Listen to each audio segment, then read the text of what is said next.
Congo Esengo TV. Vous s'abonnez et la place union sur Bozali, vous s'abonnez à Congo Esengo Télévision. Congo Esengo TV vous informe en temps réel à Congo Esengo TV. Ce site vous informe comme si vous étiez au Congo. Avec Congo Esengo TV, l'information ne sera plus un luxe pour vous. Allez, abonnez-vous. Shalom bien-aimés dans le Seigneur. Shalom frères et sœurs, vous qui nous suivez en cet instant. Vous savez bien-aimés, nous sommes très ravis de savoir que vous êtes très nombreux à prêter attention à ce grand travail que nous faisons sur la restauration de valeurs spirituelles pour l'émergence d'une nouvelle élite spirituelle. 2 Pierre chapitre 2, le verset 1 dit, il y a eu parmi le peuple de faux prophètes et il y aura de même parmi vous des faux docteurs qui introduiront sournoisement des sectes pernicieuses. De Timothée chapitre 4, le verset 1 les confirme. Il adviendra des temps où les gens ne s'attacheront plus à la saine doctrine. Ils auront la démangeaison d'écouter les choses qui leur plaisent. Vous n'avez qu'à regarder aujourd'hui à la télévision cette grande guerre qui existe aujourd'hui entre les patriarches, entre guillemets, des églises de réveil au Congo. D'une part, le révérend Soni Kafuta qui s'acharne parce qu'il a trouvé qu'il y a maintenant de la magie. Les gens sont entrés dans les kabbalismes juifs, l'angéologie.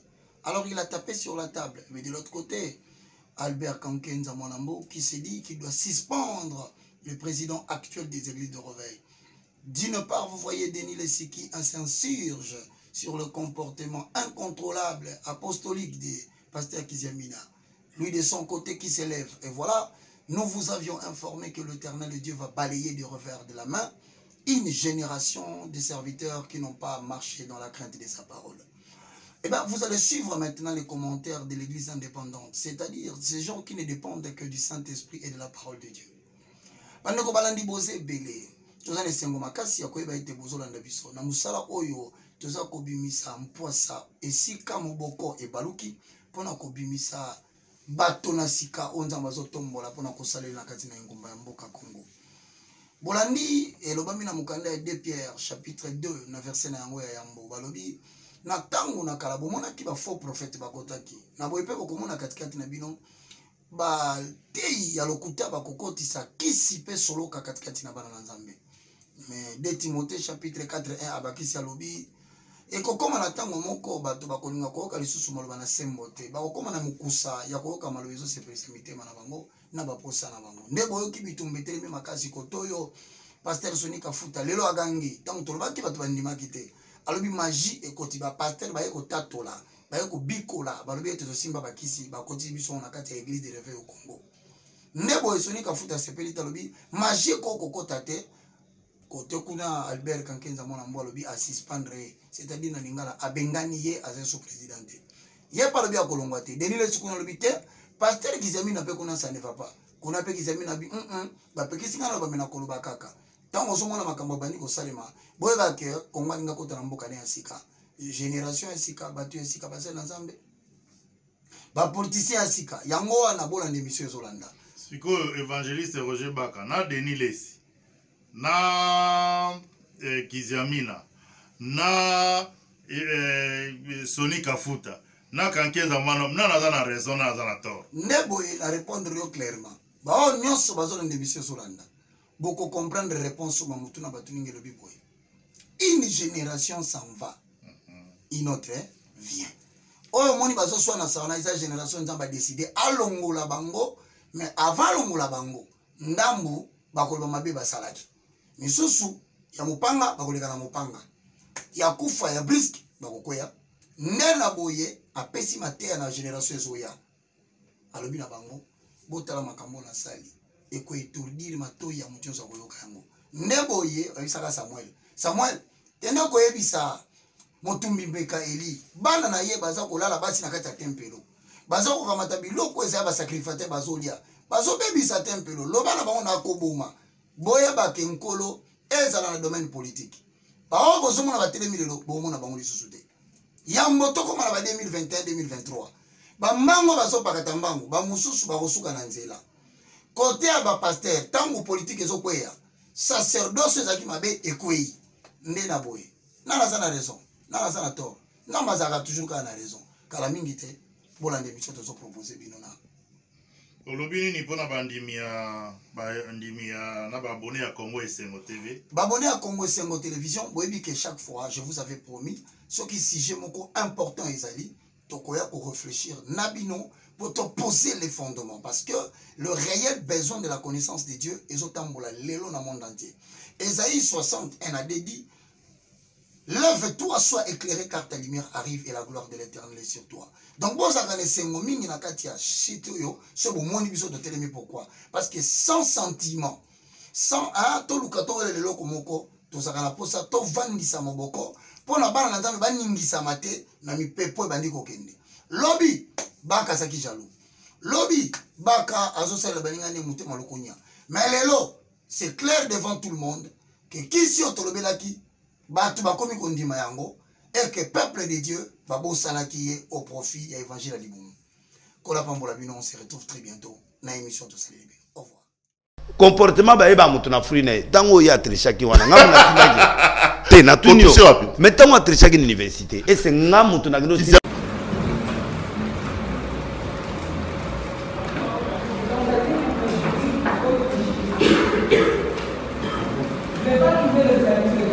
c'est ta manière de la code. Yo sala université. Code. Yo tangate. Code na la bien yem ta bande université. Yo tangana université. Ngana tangana lumbasini université. Code nini ba bio ya ba prof na biso makasi wana ba yebi. Na otu na code nini yo c'est la business dans la code. Abi code za ki c'est 11. Droit coutumier. C'est 11. Mutu a rappelé habita la kuna ndota. Nde yangwana. Donc, ils ont confirmé qu'ils ont triché. Mais tu vas moniter. Conflictuel, pourquoi? On connaît la réponse. Donc, il y a un centre de tricher. Deuxièmement, il y a un TV au président Tangate. Les alliés passent dans de voir qu'ils ne vont être dirigés par les gens qui n'ont pas eu même les bacs. C'est une honte pour nous qui avons étudié. Parce que la preuve est là que la personne qu'on met à la tête d'un grand pays comme la République démocratique du Congo, il n'a même pas de diplôme d'État. Et de deux, il vient falsifier même les papiers qu'il présente. Et le monde entier sait que le président de la République démocratique du Congo, c'est un fausseur qui va se mettre devant l'ONU pour parler au nom de la République démocratique du Congo. Non, je te réponds. C'est une honte. En tout cas, Félix Amoté Malam, Abi Félix Atangate. Abi Alamga 6h du matin. 6h, Adoké Nekotanga, tout ça. Quand mon président a monté à Yegaba comme président. Mais est-ce qu'un homme là, quelqu'un qui cherche le conflit, et c'est le frère, alors qu'il y a un conflit, il a un niveau à présidence, il a un niveau là. Heureusement, Beto Abato qui parlait, il a relaté, à mon monde, il a eu ma période à Zikaka, mais à son film. Film, Bendapo, il y a un boy. Zikaka, a eu jeté, Mbutu, mais à son film, Nandenga jeté, mais à Betty Kara. Mais c'était un manque du respect. Mais c'est un manque du respect, un chef de l'État. Oh, chef de l'État abimi. Mais à lui, c'est opposant, c'est un discours d'opposant. Faux opposant. Naebisi mutunanga Moïse Katumbi po ayisinga bayisinga komi kuna na eloko soki na ensemble pour la République. Il faut abima. Faut abimisa kuna. Moïse abengana kuna. Abengana parce que conflit za kuna po Moïse mutunanga. Faut abimisa kuna. Na ba Francine faut abengana parce que kuna a okokate a créer ba conflit na kati ya parti. Pe ba voter te po ba un député de moins. Ba voter te parce que à l'équipe ba conflit na ba tunyoso. Batebele babenga kizamene ko c'est la Denis les cité ko répondre yete boy na répondre Denis na plateau biso na ye nanga to vandi na batémoin nyonso to vandi à confondre nga lobi okosi Renaud Mogezaka place boy ba piaka 250 000 Renaud Mogezaka na sika boy ezaka boy bomona yango c'est faux et archi faux. Kizamene na lobi soko azoya Kishasa d'ailleurs plateau nangao na koyamba bino abi face à face yona sur le plateau mwana na ekakate. Moi, je suis commandant yaka bisiko ya lingana ya ifungana ya. Au débattre na été soyé. Na ko débattre lo nini mutu olé, na ko débattre nini. Doctrine, miracle, parole, ba débattre parole. Mais ya na ko débattre makambo ya mbongo yepe alia. Bongo tsiko na ko débattre nini. Parce que ndé za boye azwa mbongo. Azwa tout roi liboso azwa. J'étais dans la réunion wana et lo gezalaka parce que il y a des pasteurs, des jeunes pasteurs qui étaient venus dans la réunion. Tant que commis, Denis se voulait que moi, si je suis responsable de la presse, la presse, et au coup de la média, la presse n'est pas naïe. Je discret général Sony. Général Sony a dit, Denis, si tu parles encore, moi, je vais te taper maintenant. place où il y a Zoloba, soit disant que ce n'est à Betanga, Tana no Moussa en Nzambe, Yoga no Moussa en Nzambe Mubimba, Azoloba na miso abatu, que des lignes si Banyaba Betaye pas à Sony. Bonsoir na Sony, Yokana, non, au côté ça, moi sinon les gars, moi na pour bobenda, na côté si moi cité, moi si nanga Azali Mokonzi, na Katia institution na biso. C'est pas, pasteur, oui, pasteur, ngai, na ye na secrétaire général nanga tozala so ba réunion mso ezali tokena na bango lia kana batu na lia kana batu nanga ya mabongo makasi alia kana batu nete yango ya ye moko tanga zo ya ye moko po amona ga alia kate ngana ya kana batu nanga balia ka même jour tokena na présidence wana na lia kana batu nanga ka kenda pe ya na batu na ye soko mo ezali pe baninga pe ba se retrouver ya ka ye moko po alingate batu ba ye ba ka alia ka mamba politique c'est un conflictuel ils amènent c'est un conflictuel. Il y a un problème dans le Congo. Bon, mon a mutu la sima Bible azaka musali na Nzambe. Mutu a telemi azote azaka musali na Nzambe. Bible zoloba ke balona elanga ya bleu na moi na butu muyini aye aloni pe ivre na ye. Balobi to longola ivre balobi te botika ngo ekol ensemble tita ona ngo yokoka to longola bleu et puis ivre to tumango moto. Wana mbwakela sembola to comprendre muki non ezambwakela ezanini non mbwakela tena lingo ebiso vérité et lingo lo bateka munyoso oyo azo benga ba pasteur azo baboye vraiment za serviteur de Dieu bayiba ka musali bayiba mutu na Nzambe na mbuma bien lubiki bayiba ka nzete na mbuma na yango tango azo ba mbuma ye kaka ndenga sawa alobiki ya za honnête mais tout a isoda moko na premier so na limiter na zo kene classe. Pourquoi se présenter devant l'État? Akimi. Pourquoi qu'il ne se présente pas procureur? Tout dans l'État, quand la 4e rue, non, n'a aucun cours, dans tout le monde.